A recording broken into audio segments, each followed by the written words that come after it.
And then you have what is really interesting is the recycled toxicity. And this is where the metals and the toxic elements and all these things are just moving around in the body, but they're not leaving you.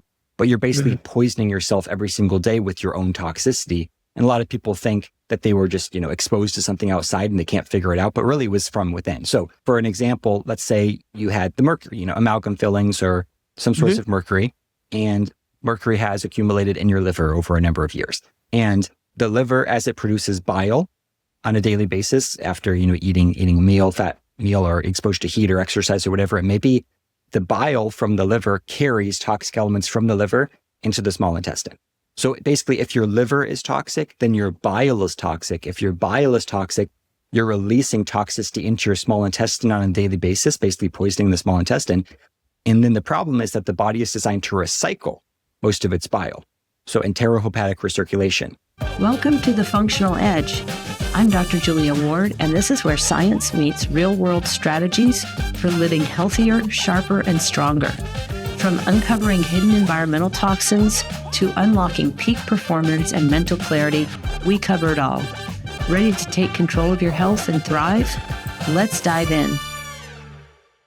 Hello, and welcome to the Functional Edge podcast. I'm your host, Dr. Julia Ward, Medical Director and founder of Balanced Body Functional Medicine. Today, we're honored to welcome Jeff Hoyt to the show. Jeff is the founder and president of Zeolite Labs and has spent over a decade in health and wellness space, developing innovative detox solutions and educating both practitioners and patients on how to effectively reduce toxic burden. In this episode, Jeff shares his insights on detoxification, the role of zeolite in binding toxins, and how modern environmental exposures may be contributing to chronic illness. So stay tuned for an engaging conversation that will challenge conventional thinking and give you practical tools to support your health at a deeper level.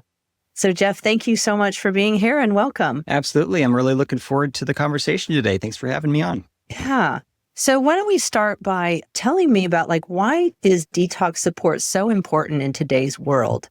What's changed about our environment that makes it such a critical part of modern health?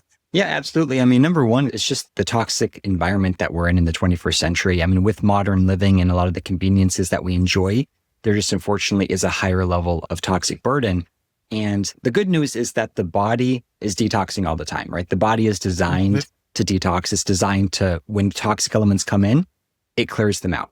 The challenge is when there's more toxic elements coming in than what the body is able to deal with on a daily basis, that's where there can be potentially accumulation and issues. So in this day and age, a lot of people are at that tipping point or have crossed the threshold where their external exposure is just greater than what their body can handle. And that's, environmental toxicants in the food, water, the air, there's just stuff all over. And then there's also electromagnetic radiation stress and other stressors that they're not necessarily accumulating in the body, but they're taking away from the body's natural energy reserve that otherwise may have been used towards detox. So when you even have emotional stress or mental stress or physical stress, any sort of stress, which is anything that's making the body work harder than normal just to stay balanced, the body's using up energy on that.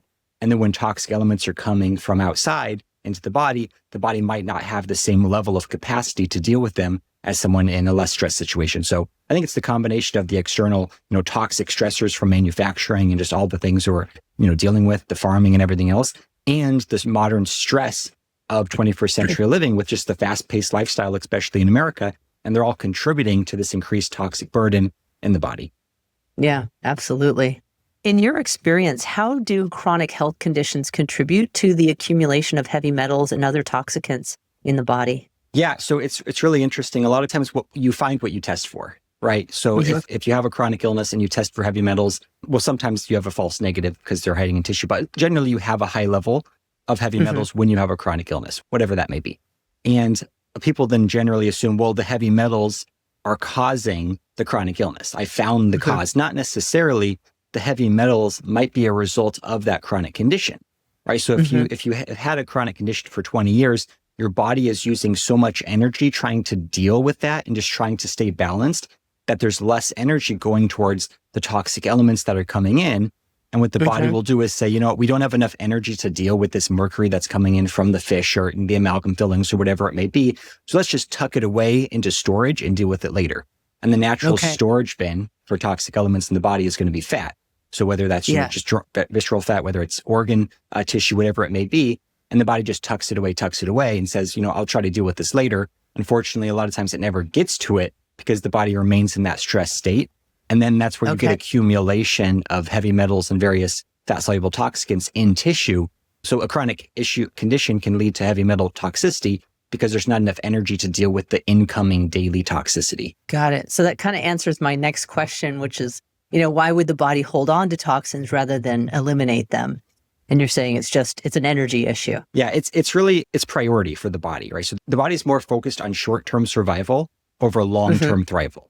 So for example, the body would say, if there's mercury floating around, it's kind of in the body's processing center. That's what I kind of call level 1 toxicity. And when it's there, the body is actively trying to deal with it, right? It's trying to remove it. It's trying to, prevent it from settling in. And that's where it's at its most stressful state because it's inciting the immune response. It's resulting in an inflammatory reaction, et cetera. And if that stays elevated for too long, that situation, the body says, this is becoming too stressful. We need to tuck it away. Because when the body tucks the heavy metal or the toxin into tissue, it's now out of the processing center. It's out of level 1. It's in storage. So it's causing less short-term issues, although it's causing more long-term issues because depending on where it's stuck, right? If it's stuck in somewhere in the central nervous system, it could be causing, central nervous system issues, neurodegeneration, that type of thing. But those issues usually don't come up for a number of years after the accumulation and after the exposure, whereas you get symptoms pretty much immediately when you're first exposed. So it's all about priority for the body. So if someone's at their kind of max capacity of stress load of what the body can handle and they're exposed to mercury, then they try to excrete what they can. But then if it becomes too stressful, the body says, bam, tuck it into tissue. So we think that the body's maybe not working well because we're like, why would the body possibly store these heavy metals and toxins because they're so toxic? But really, it's the body protecting you because it's focusing on the short term, keeping you alive from day to day. And it says, we'll worry about the long-term situation later. Got it. Yeah, I see that. And so for people who may be new to this conversation, what exactly is zeolite and how does it function in the body to help remove toxic elements? Yeah, so it's a naturally occurring mineral. So zeolite is mined from the earth. And the first thing to note is that it's a class of mineral. So not all zeolite's the same. There's, a bunch of different types of naturally occurring zeolites. They've synthesized it. There's synthetic forms of zeolites. They all act very differently. But the natural form of zeolite that we're talking about in this discussion is called clinoptilolite. Zeolite, clinoptilolite. Okay. So that's the form that's been studied to be safe for human consumption. And it's just a lot different than the others. But it's a mineral. And what makes zeolites unique are the negative charge that they hold. So they have this cage-like structure, kind of like a honeycomb lattice. And they have a negative charge and they pull or they bind positively charged toxic elements. So it's in the category of a binder. So it's really a binding agent. So you have, generally when we talk about binders or chelators, when we talk about synthetic agents, we refer to them as chelators. And when we talk about natural binding agents, we call them binders. So activated charcoal, bentonite clays, pectins, that thing. So the zeolite would be, it would be under both categories because there's synthetic versions, which would basically be chelators. And you've got the natural versions, which would be considered the binders. What makes it unique is that most binders and chelators are pretty indiscriminate in what they bind to. So they go in, they just start grabbing stuff. And that's very helpful in a lot of situations, especially for acute situations. So they even use, activated charcoal in emergency rooms for overdoses because it just, they pump this, they go into the stomach, it just grabs everything. It's not necessarily something that will be beneficial taken on a daily basis long-term because you're binding to the good, the bad, and the ugly, right? Not just the toxic elements. You might be depleting some essential nutrients. A lot of times there's other issues associated with it, like constipation and other things. And sometimes taking it long-term still has a net benefit, but it just depends on the person. But with zeolites, it's a swap mechanism. It's a selective detox. So a lot of people call them a smart binder or, a selective binder because instead of just grabbing everything, because generally it's just absorption where like with charcoals and things attach to the surface. They just attach to the surface, they go. With zeolite, there's the cage. In the cage, you have potassium, sodium, calcium, magnesium, these minerals that are the positive charged minerals, and it swaps those minerals out for heavier elements. So if the zeolite cage with the magnesium comes across a vitamin or an amino acid or something else, it just leaves it alone because it already has what it prefers, which is the magnesium. If it comes across a heavy metal, which are heavier, it'll swap it out because it prefers the heavier elements. Oh, so that's why it's it can be taken and generally is not causing nutrient depletion, even at higher doses, because it's that selective mechanism. So That's the main difference between it and a lot of binders. Yeah. My understanding of binders is that it's more of like a static cling kind of it's not a strong binding, So, but zeolite sounds like a little bit stronger because it's got that cage and the negative charge. Yeah. So, I mean, even chelators, some people refer to them more as complexing agents where they're not always that strong, and depending on the element that they're binding to. And so you get a lot of redistribution with both synthetic chelators and binders because things will cling to them, to the surface, but then they'll drop a lot of them. Because sometimes you'll have something that's, 10 times the weight of the chelating or binding agent, and it'll kind of it'll disturb it and liberate it, but then it can't hold on to it. So when you have the zeolite cage, you're trapping something in the cage. The only way it's not going to be dropped, it's only going to be swapped. So the only way for that thing to be released again is if the zeolite comes across something that it likes more, which is very interesting. So for example, zeolite has a higher affinity to lead than mercury. So let's say you go in with the zeolite, it grabs some mercury, kind of mobilizes it from wherever it was, and it's not going to drop it. But if it comes across lead before it exits the body, it swaps the mercury for the lead. And now you have free floating mercury. And that's where we can talk later about the dosing, where you want higher doses of the zeolite to prevent some of that redistribution that could occur on the microdoses. Got it. So one concept that comes up often in my practice is that some patients are like too sick to detox. So what does that really mean? And why is this happening in the body when someone falls into that category? Yeah. So basically, when someone is considered too sick to detox, they're trying detox protocols and they can't tolerate them because they're getting too many symptoms, right? Detox reactions or detox symptoms. And ultimately, a detox symptom or a detox reaction is the body's way of saying, this is too much for me to handle right now, or it's uncomfortable and it's not really sustainable. So a lot of people will try to power through these, and sometimes they're unavoidable, but like the old kind of paradigm is they're completely unavoidable detox reactions and you just have to kind of suck it up and go through it. But the net effect might be positive, but still in the short term, it could cause a lot of issues and could even trigger autoimmunity. And there's a lot of things that could go wrong with that. So ideally, that's when practitioners will say, oh, you're too sick to detox, because they don't want the patient to go through that, acute inflammatory response and just, mess things up, possibly, trigger mast cell or, excess histamine, whatever it may be.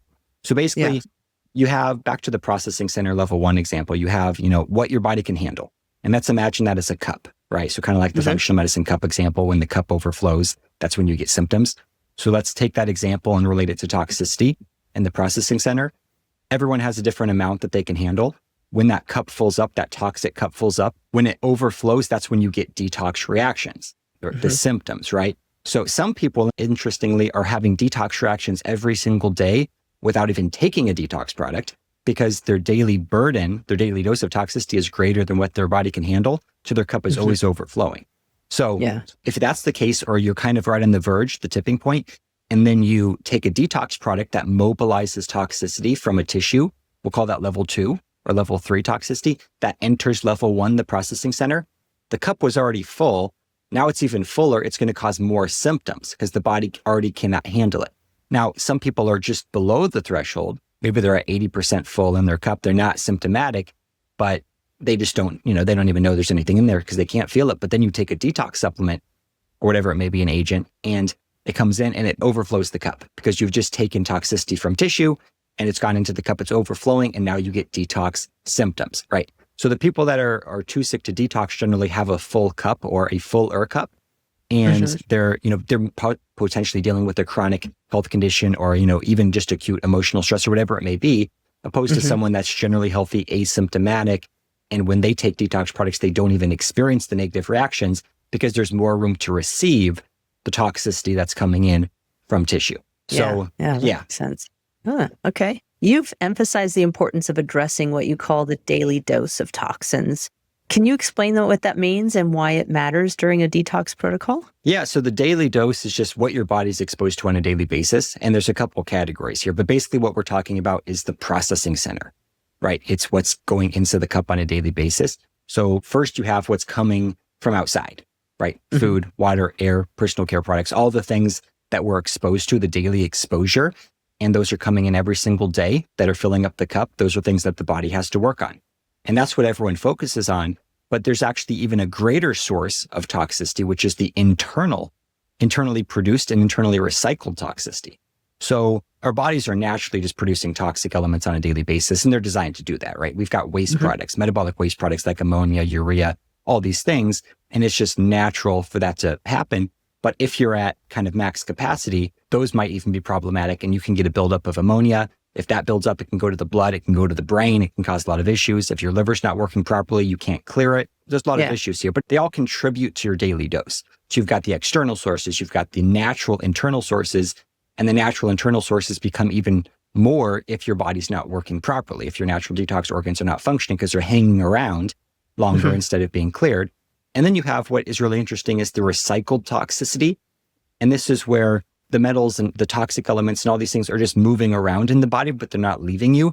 But you're basically poisoning yourself every single day with your own toxicity. And a lot of people think that they were just, exposed to something outside and they can't figure it out, but really it was from within. So for an example, let's say you had the mercury, amalgam fillings or some source of mercury, and mercury has accumulated in your liver over a number of years. And the liver, as it produces bile on a daily basis after, eating a meal, fat meal, or exposed to heat or exercise or whatever it may be, the bile from the liver carries toxic elements from the liver into the small intestine. So basically, if your liver is toxic, then your bile is toxic. If your bile is toxic, you're releasing toxicity into your small intestine on a daily basis, basically poisoning the small intestine. And then the problem is that the body is designed to recycle most of its bile.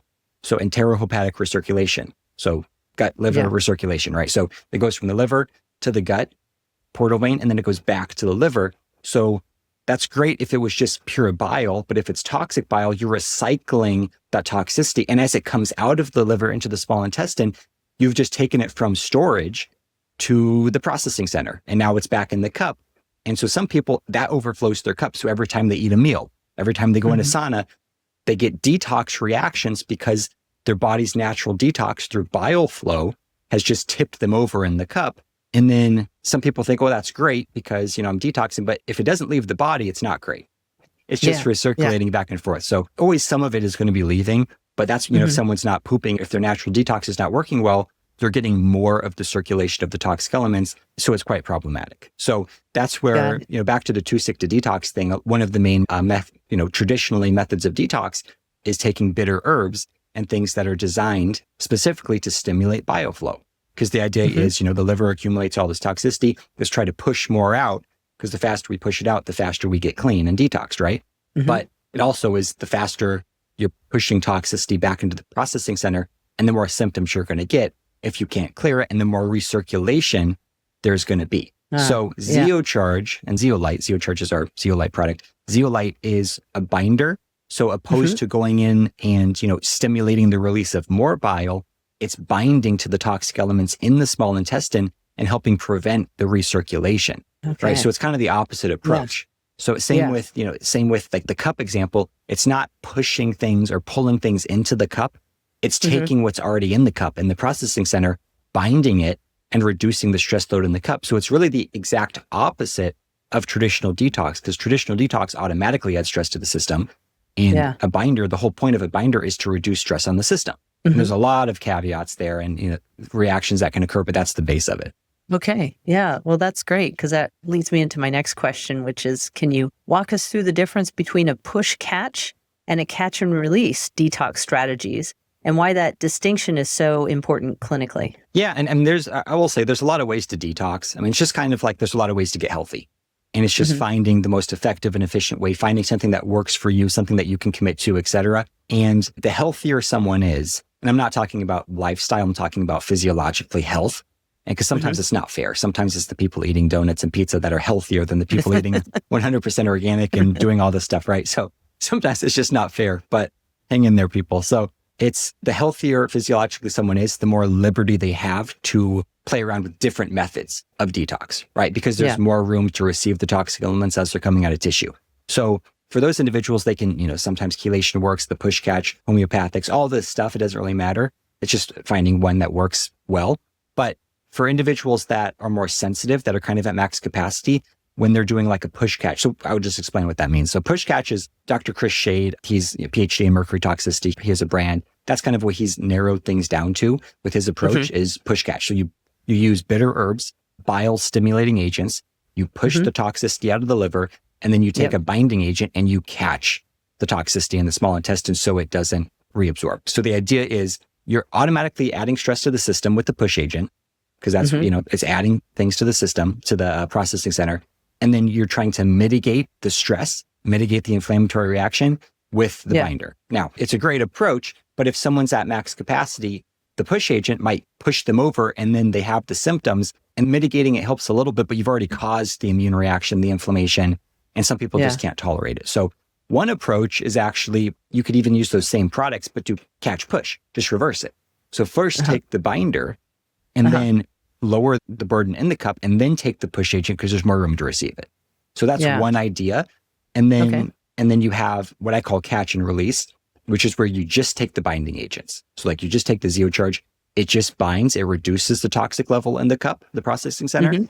And then the body, if it wants to, will start releasing toxic elements from tissue and increasing bile flow naturally, because now there's room to receive it. Because the body's very intelligent. So when someone becomes more sick or more toxic, you would think that they would detox faster to get it out, but they actually detox slower because it's a self-defense mechanism. Because the more toxic you become, like if someone is toxic and they have a full cup, they're at max capacity, their body's going to slow down lymph flow. It's going to slow down bile flow. It's going to slow down sweating. It's going to slow down the release of toxic elements from tissue because the body can't handle any more toxic elements in the processing center. Because if it started, ramping all that up, it would give people terrible reactions. And the body, once again, is more focused on long-term than short-term. So it's not going to do that. So just by catching stuff and binding to the toxic elements, a lot of people report that all of a sudden they're increasing bile flow, they're increasing lymph flow, they're sweating more, they're getting the toxin relief from tissue because the body now has room to receive. So it's able to naturally ramp up. So that's why I like the binding approach, because it's working with the body's natural processes. It's not trying to fight against anything. It's not forcing the body to do anything it doesn't want to do. Some people will take a ZeoCharge and they'll start detoxing pretty much immediately. Some people, it might take a few weeks to get their body in the groove, because it's encouraging. It's a detox accelerant. It's encouraging the body to do what it's designed to do at a higher level, but it's really up to the body if it wants to let go of these toxic elements from tissue or not. Yeah. Well, detox reactions can be a major concern for patients.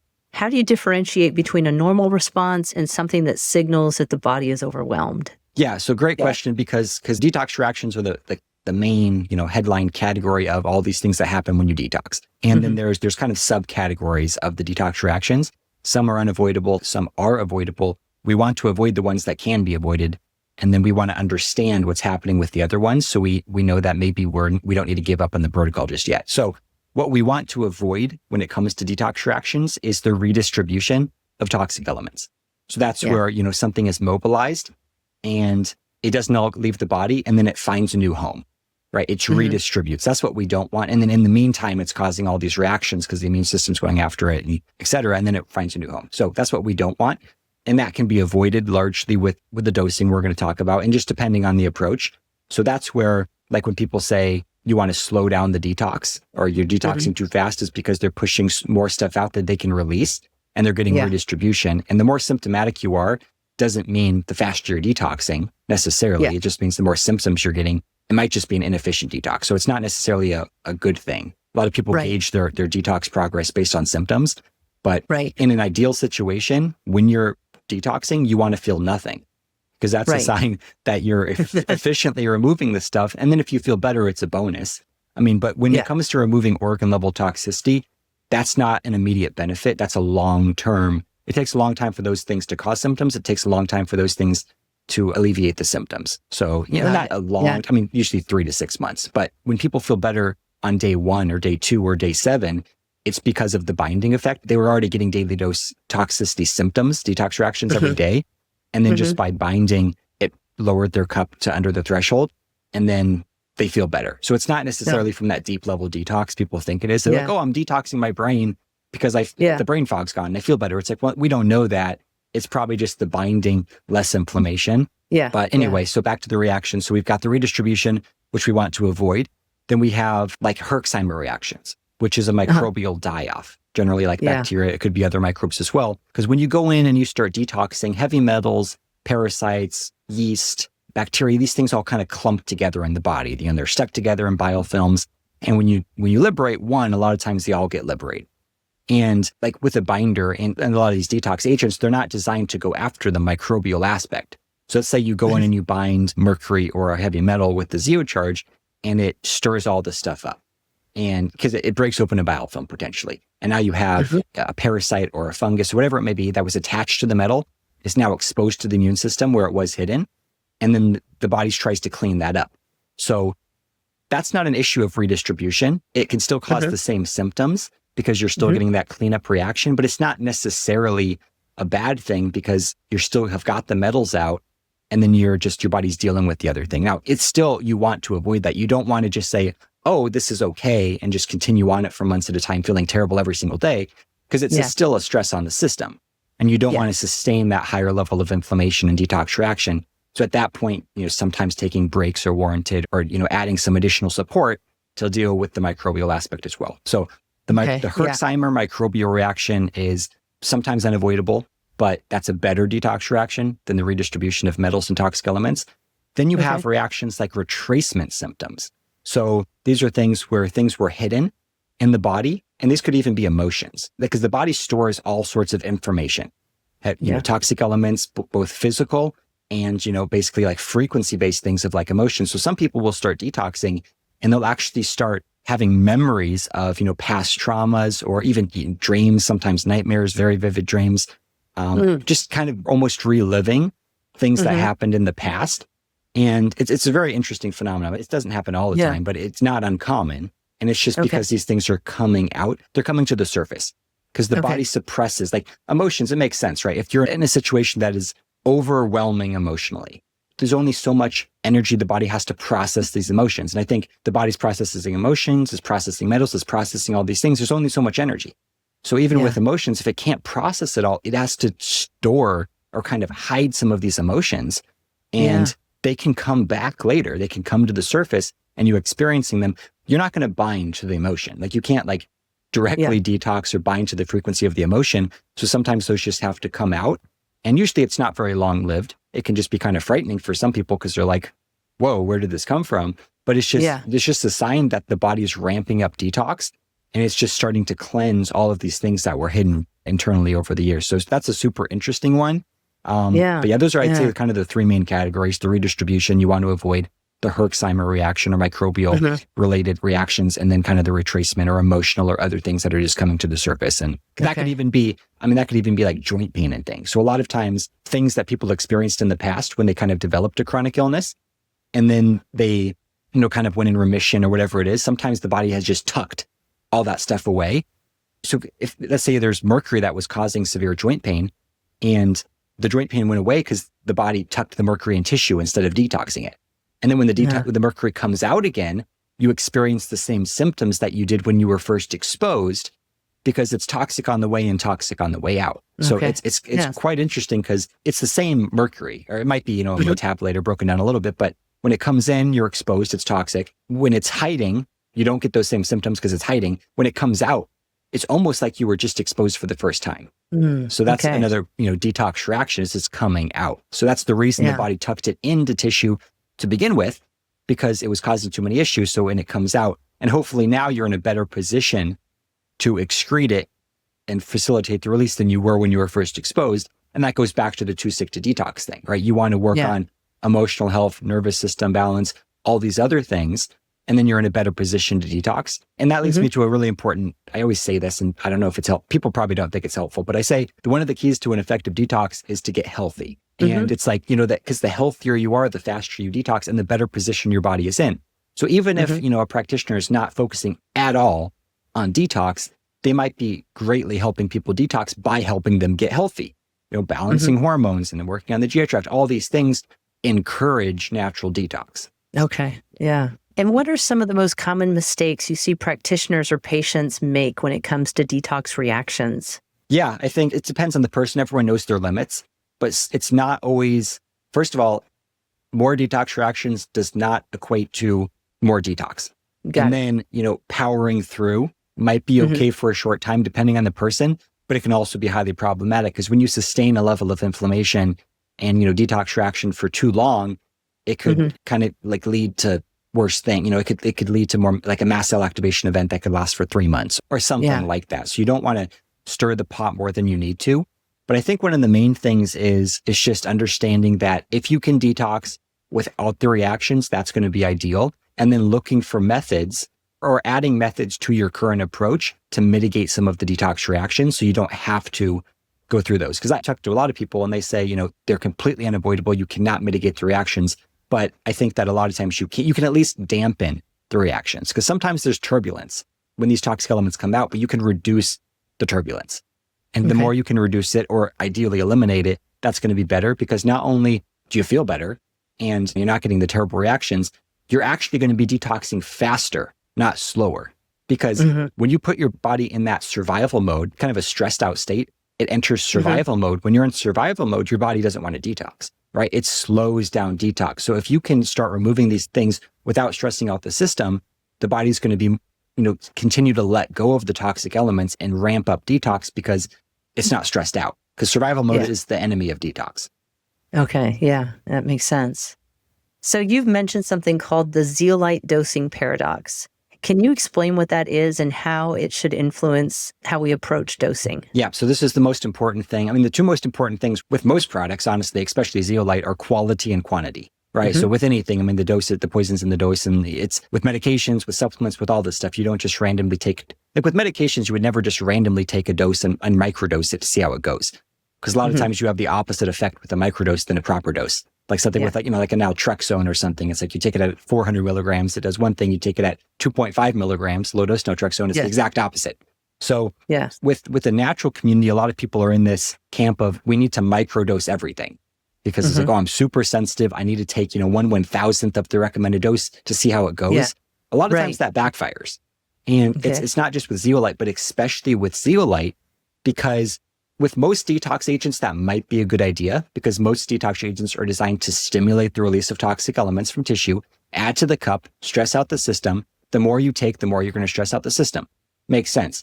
But when you're taking a zeolite, it's a binding agent. The more you take, the more you bind, the more you reduce the stress. So essentially what happens is, if you take a microdose, I'm talking, so like a serving of ZeoCharge is 5 grams or 5,000 milligrams. And when I'm talking about a microdose, I'm talking about 10 milligrams or, even a half scoop might be too little, but the higher the dose, the gentler, because when you take a little bit, let's say 10 milligrams, like you mix a scoop of ZeoCharge with a glass of water, you take 1 sip. Okay. That's what a lot of people do just to see how it goes.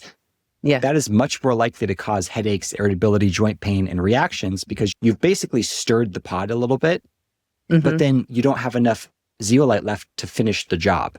So the body then has to clean the mess up that it made. When you take a higher dose, you go in, you kind of still stir the pot, you make a mess, but there's enough to clean up the mess. And because the point of a binder is to reduce stress on the system. When you take a microdose, it usually ends up adding stress to the system because it mobilizes things, but not enough to finish it. So back to the cup example, I think this will help people. It'll make more sense to people. So let's say you're at 90% full in your toxic cup in the processing center. And then you took a sip of zeolite, and it stimulated, maybe it took the toxicity from 90 to 88, but then your body released more toxins in the process in response to detox, or disrupted a biofilm and a bunch of stuff poured out. That puts you, adds 20 units, bam, you're over 100. You're getting symptoms. Now, let's say the same person took a bunch of the zeolite, a full scoop or 2 scoops or 5 scoops or whatever. It takes, your toxic burden from 90 down to 20. Now your body can dump all sorts of toxic elements into the processing center, biofilm disruption, et cetera. You're still under the threshold of symptoms. So, because you have to look at the whole net effect of what happens when you take it. You have the initial binding, but then there's additional stress that is caused from the binding reaction, which is like with zeolite, there's no side effects. There's only detox reactions. And that could be anything based on the person, because there's so many things it could bind to and so many reactions that can occur in response to it. That's why just taking more is better, because you want to bind to as much stuff as possible, reduce the cup load, and then have a little bit extra floating around in the cup for when toxins are dumped into it. There's a little extra binder, and then you flush it out. There's a dosing, bunch of information on our website, zeolite-labs.com, about dosing. There's quite lengthy dosing paradox article that goes over different theories and just all the reasons behind it. There's videos. So if anyone, I would check that out, or just at least if you're going to try a zeolite product, understand the dosing mechanism. because it's the opposite of what you think. And the people that are really sensitive need higher doses, not lower doses. And that's where certain products like liquid zeolite products and nanos, they can be quite problematic for sensitive individuals, because we're looking at about 1 milligram, sometimes less than 1 milligram of zeolite per serving, where a lot of people need, 5,000 to 30,000 milligrams per serving to avoid the detox reaction. Okay. So a lot of people take these products, they get terrible reactions, and they're all like, oh, this is fantastic. I'm feeling so, like I feel awful. That means it's working. It's like, well, it is doing something, but those same people can take a higher dose and don't have the reactions. It doesn't mean the low dose worked better. It means the low dose was worse. Like we did a sip challenge where people took 1 sip of ZeoCharge and some of them got reactions, headaches, joint pain, irritability. The next day, they drank an entire glass of ZeoCharge. They did not get any reactions. So it doesn't mean that the reactions were like, oh yeah, this is great, it's working. It was inefficient. There was probably redistribution. You're detoxing slower because the body's in survival mode, where the higher dose was efficient. It was not stressing out the body, and they're able to sustain that, and they can take that longer term without causing any issues. So and does zeolite get through biofilms? It helps disrupt the biofilms by binding to some of the elements that are in the biofilm. So the biofilms have so many things in them. There's a lot of like lead and heavy metals in the biofilms. So depending on what the biofilm is comprised of, but it generally has a pretty strong biofilm disrupting effect. That's great. And how do you personally approach starting someone on a binder like zeolite, especially if they are sensitive and dealing with a complex illness? Do you tell them just go for the higher dose? Yeah. So it's first off, you have to do what you're comfortable with, because there is the mental and placebo aspect, which is very real. So if you think that taking 2 scoops is going to cause severe issues for you, then don't do it. Right. Or don't, get educated, or, just do what you're comfortable with. Having said that, if you're only comfortable taking 1 sip, I would also say don't do it. Right. Yeah. Because that's generally not a good idea. So, I mean, there's a lot, because a lot of the people that take the ZeoCharge are very sensitive individuals. They're in that category of too sick to detox, where they haven't been able to do anything, but now they're able to take ZeoCharge and feel incredible. Not only not feel reactions, but feel incredible. But a lot of them have to take 6 scoops per day or 30 grams. Wow. Some people are taking, 12 scoops or even more just to be able to tolerate it. And then they can work down over time. But generally I say start with 2 scoops or more if you feel like you need more. So between 2 and 6 scoops based on what you think that you need. Do that 1 time per day. Take it, 30 to 60 minutes after your largest meal, because then you're going to start binding to some of that toxicity in the bile. And then don't split up the dose, because the key is to get enough on each dose, not enough cumulatively throughout the day. So don't get a glass of water and sip on it all throughout the day. That's usually the worst thing you can do. You just want to do it once, drink it down, be done with it, and then move on. So 2 scoops is great. Just for reference, I mean, I take 12 scoops a day, and I've been doing that for 14, 15 months now. And I do 6 scoops in the morning, 6 scoops after dinner. It's overkill. I don't need that much. It's just kind of a demonstration. I'm not worried about it. You can't overdo it. If you take more than you need, you're just wasting product, because you just have unused zeolite cages and you flush it out. And I'm getting, I know a guy, I get a pretty good deal on the product. Otherwise I wouldn't be doing that. But yeah, I'd say 2 scoops, between 2 and 6 scoops. If you take 2 scoops and then you get a headache, the next day go to 4 scoops and see if the headache goes away. So that's a good way to do it. Yeah. And how does zeolite fit into a broader detox strategy when we're also considering gut health, liver pathways, and drainage? Yeah, so it's really nice, because I like to consider it kind of a foundation to a protocol. So because it's not working on any specific biochemical pathway, or it's not competing really with any other protocols, it can be taken alongside. And because everyone can use a little bit of additional binding support. It's just going in, it's grabbing things, it's reducing the stress in the body, calming things down. So if someone is utilizing other detox approaches, whether it's like a homeopathic strategy where they're trying to mobilize toxicity from tissue, or it's like the bitter herb strategy, or it's whatever it may be, just adding a binder to help mitigate that stress.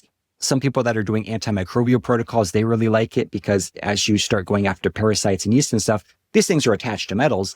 So as you start, killing those off, you have all of these metals that are mobilized, and you don't want those to redistribute. So you can go in with the binder and start grabbing some of those as well.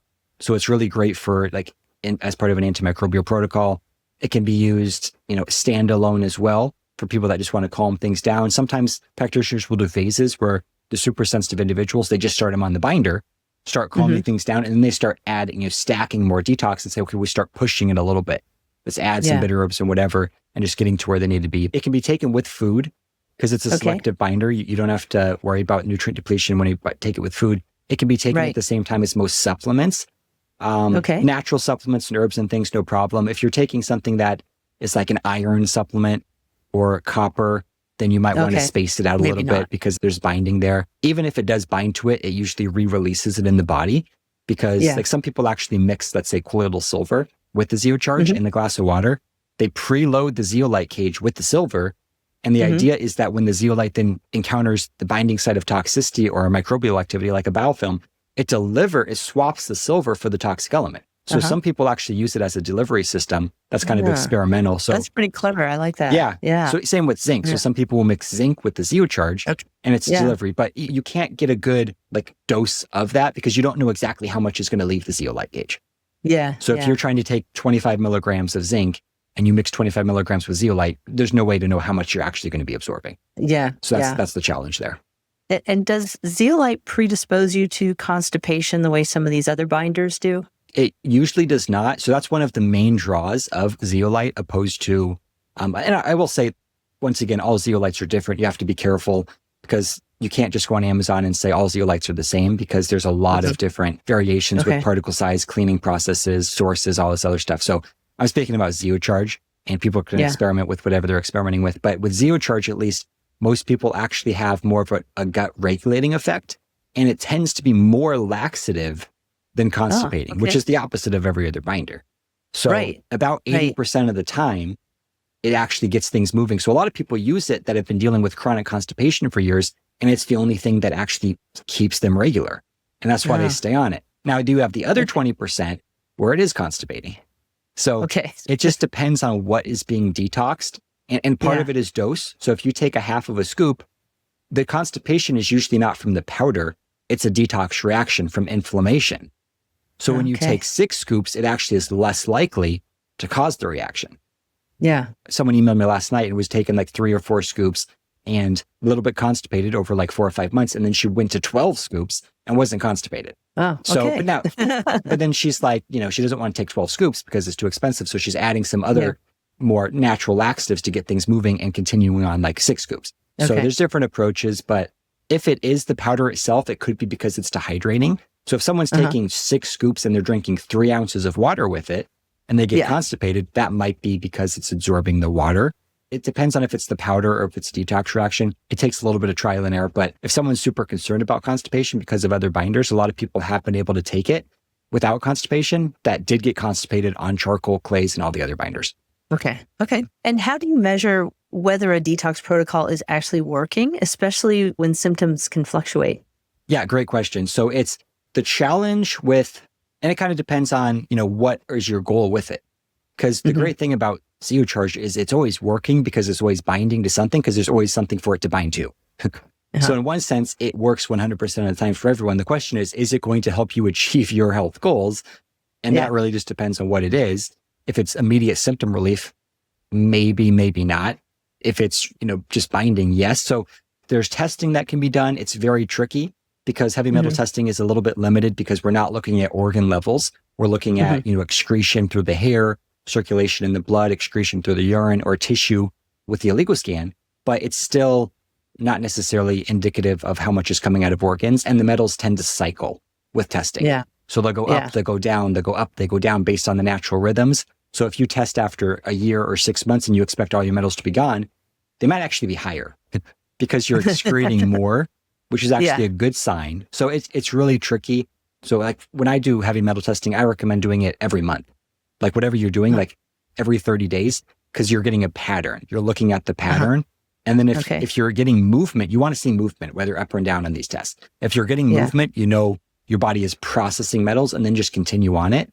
But sometimes it's better just to do other tests like traditional lab work and functional medicine lab work, looking at other markers just to see if you're seeing improvement in those opposed to detox specific markers. But other than that, we did a case studies program prior to launch with the oligoscan, the tissue analysis to see what it could do. So one, we were looking at, is it safe? Is it going to deplete nutrients and all this other stuff? And that's all on the website, the case studies page. But the reason we have our protocol, which is the ultimate zeolite experience, where you start with 6 scoops and you work down a scoop every month. So it's 5 months. You do 6 scoops month 1, then 5 scoops, then 4, then 3, then 2. It's because in our case studies program, everybody, except for one person, was able to detox all 15 metals on 6 scoops, right? And the other person was able to detox 14, but mercury would just not move no matter what she did. And so that's the only person we've ever tested that wasn't able to get it going. But essentially, some people will take, let's say, 1 scoop or 2 scoops. They feel better, but they're on a binding dose. They're just binding, but it's not enough to encourage the body to start dumping toxic elements from tissue. They think they're detoxing because they're feeling better, but they're level 1 detox. We want to get them to all 3 levels, the tissue and the organs. And sometimes, like when people did 2 scoops and they felt better and we're on, just tissue level or processing level, we went to 4 scoops or 6 scoops and then they started dumping toxicity.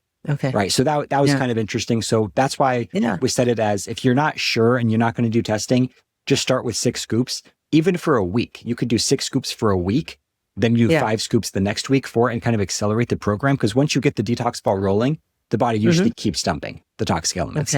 So I like the higher dose to start, and then you work down. The healthier you are, the less you need. So for someone listening who feels overwhelmed by all this, what are the most important first steps they can take to begin reducing their toxic burden safely? I think it's twofold. It's one, it's reducing the daily dose of toxicity through reducing external sources, and then it's removing what has accumulated in the body, right? So a lot of people just are like, oh, I'm living this super clean lifestyle. I'm eating all organic. Like I personally, I'm living in the middle of the woods. I have no Wi-Fi. I've got, Ethernet. Everything it's a pretty good lifestyle.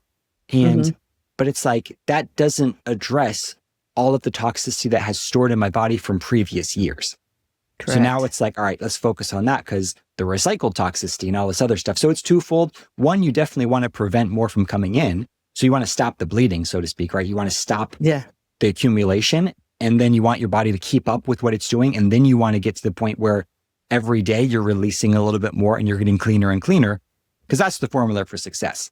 If your daily dose of toxicity is less than your body's natural capacity, then you're going to, eventually you're going to keep cleaning stuff out and you're going to feel better and better, and you're going to have better prevention of certain things in the future. And it's just a matter of time. And maybe that's years. It's not a 1 month or 2 month process, but if you can get to that point, you're on the right track. So avoidance, and that could mean a lot of things. We don't have time to get into it all, but I mean, from cookware to, and there's certain exposures that are greater than others, like amalgam fillings in the mouth. But you have to be careful. It's a whole nother topic. We won't even get into it. But, sometimes it's breast implants. It's whatever is your greatest source of toxicity and stress. You want to start with that and then start working on the lower level stuff later. Okay. Well, looking back over your work in this space, what's one thing you've changed your mind about when it comes to detoxification? I think it's that more is better, because I used to think, well, okay, well, this works and this works and this works and this works. Let's just take all 4. And that's going to be better, but not necessarily. Like, even I used to have a biohacking center, and I was like, come in and do, 6 different therapies in the same day, because why not?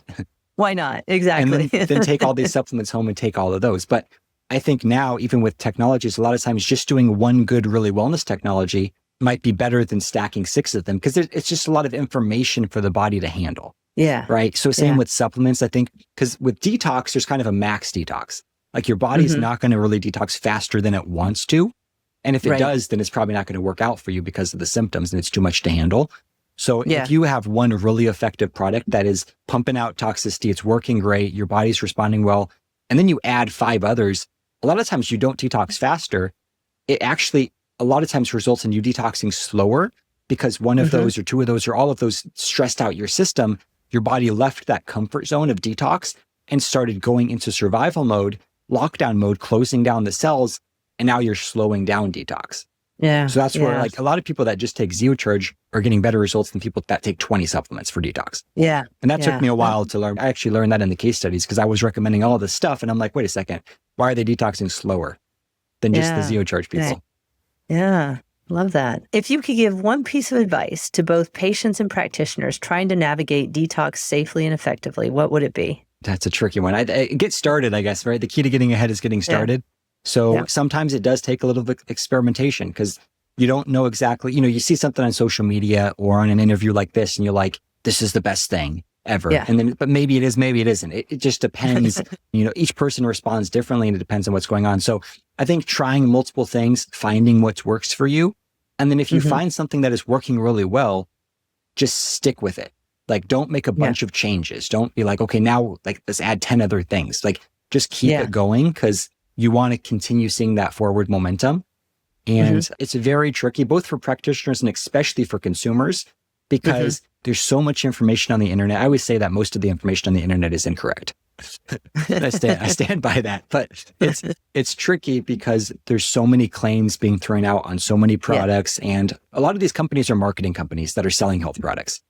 They're not practitioner based. And it's really, they're taking advantage of a lot of consumers.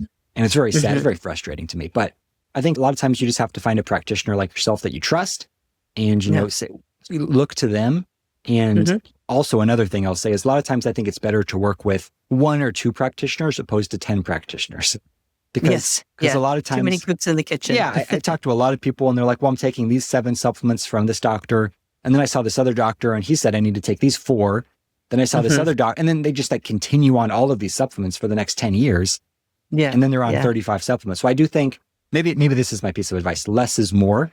Simplicity is king. You know, find things that work really well as your kind of foundational tools, both as a practitioner and a consumer. Stick with those. And then you can kind of experiment with other things, but you don't necessarily have to stay on everything forever. You know, use things for a time and then move on or come back to them. And, you know, some practitioners like seasonal detox, where, okay, let's do a little bit more pushing of liver cleansing in the spring or in the fall. And then let's do the binding support year round or whatever it is. But it's like, when you think about more natural approaches like food, it's like if you're trying to take like an omega supplement, for example, I don't see why you would have to take that every single day, except that's what it says on the label. But are you eating fish every single day? It's like you can treat supplements as food supplements, right? So sometimes they don't have to be taken every day. They can be taken as needed or in substitute of what you're lacking from your diet, type of thing. So binders are a little different. I don't recommend taking ZeoCharge every other day or intermittently, because when you go off of it, a lot of times it adds more stress to the system because you've mobilized toxicity and now your body has to clean it up. So it's a little bit of an outlier there. But with some things, I do think taking breaks from a lot of things is good, letting the body reset and just not getting married to your protocol to the extent that you're like committing to 25 supplements for the next 25 years and you can't survive without them. Because the idea is, as you get healthier, which is the goal when you're taking these things, that less you need. The healthier you are, the less you need. The goal is to get off as much, even ZeoCharge. Like if you don't need it anymore, don't take it anymore. Like I'm totally fine with that. It's support for as needed. And if you don't need it, then move on. Great. Yes. Well, where can people go to find out more information about Zeolite? So the main website is zeolite-labs.com. We've got a ton of information, articles, lots of videos, the dosing information, the case studies page, etc. And then we have an Instagram, which is at Zeolite Labs, with some, you know, the lady's been doing it, our brand manager's been doing a really good job putting some content on there as well. So those are the 2 best sources. And I would check out some of the education, like just a 5-minute getting started video. So I encourage people, if you're going to try it, just watch one of the videos to make sure you understand the dosing and, you know, getting started with that. And can you just spell zeolite for us? Yes, it's ZeoLite. Okay. And then our product is ZeoCharge, ZeoCharge. So that's, you know, that's the one that we have with. And we'll definitely put this in the show notes for everyone as well. So awesome. Well, thank you so much for joining me on The Functional Edge. I hope today's episode gave you fresh insights and practical tools to level up your life. If you found this conversation helpful, I'd love for you to hit subscribe, share it with someone who might benefit, and leave a review. It truly helps us reach more people and continue bringing meaningful root cause health insights to those who need them most. So for more resources, updates, and behind the scenes content, visit drjuliaward.com. And until next time, stay strong, stay healthy, and keep living on the functional edge. Thank you for joining me on The Functional Edge. I hope today's episode gave you fresh insights and practical tools to level up your life.